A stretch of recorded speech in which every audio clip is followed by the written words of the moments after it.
নাম ছিল রাজু। ছোট একটি গ্রামে থাকত সে। বাবাকে ছোটবেলায় হারিয়েছে, মাকে নিয়ে কোনোমতে সংসার টেনেই যাচ্ছিল। রাজু পড়াশোনায় খুব ভালো ছিল, কিন্তু অভাবের কারণে স্কুলের পর তাকে মাঠে কাজ করতে হতো। তবু তার স্বপ্ন ছিল বড় শহরে গিয়ে নিজের পরিচয় গড়ে তুলবে। অন্যদিকে অনন্যা ছিল শহরের নামকরা শিল্পপতির একমাত্র মেয়ে। ধনী পরিবারে বড় হলেও মাটির কাছাকাছি মেয়ে ছিল সে।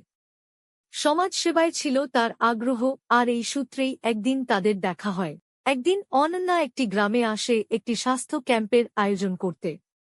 সেখানেই রাজু ছিল স্বেচ্ছাসেবক। রাজুর পরিশ্রম, বুদ্ধি ও নম্র স্বভাব অনন্যার নজরে পড়ে যায়। ধীরে ধীরে একে অপরের প্রতি ভালো লাগা তৈরি হয়। অনন্যা রাজুকে উৎসাহ দেয় শহরে পড়াশোনা করতে। রাজু প্রথমে দ্বিধায় পড়ে, কিন্তু অনন্যার সাহসে এগিয়ে যায়। রাজু শহরে এসে একটি স্কলারশিপে ভর্তি হয় কলেজে। অনন্যা তাকে সবসময় মানসিক সমর্থন দেয়, কখনো উপহাস নয়, বরং অনুপ্রেরণায় পাশে থাকে। দিনে ক্লাস, রাতে পার্ট টাইম কাজ করে রাজু নিজের খরচ চালায়। কষ্ট ছিল, কিন্তু অনন্যার ভালোবাসা তার শক্তি হয়ে দাঁড়ায়। বছর পেরিয়ে যায়।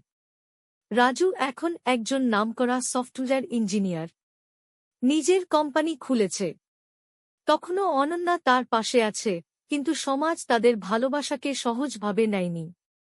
অনন্যার পরিবার জানতে পেরে চরম আপত্তি তোলে।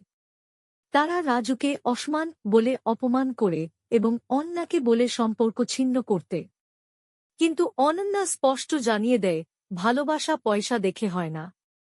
অনন্যা বলে, আপনারা আমাকে বড় করেছেন, কিন্তু হৃদয়ের স্বাধীনতা তো কেড়ে নিতে পারেন না। রাজুর মতো মানুষই সত্যিকারের বড়লোক, যার হৃদয়ে ভালোবাসা আর সম্মান আছে। পরিবার মেনে না নিলেও দুজন মিলে নিজেদের জীবন গড়ে তোলে।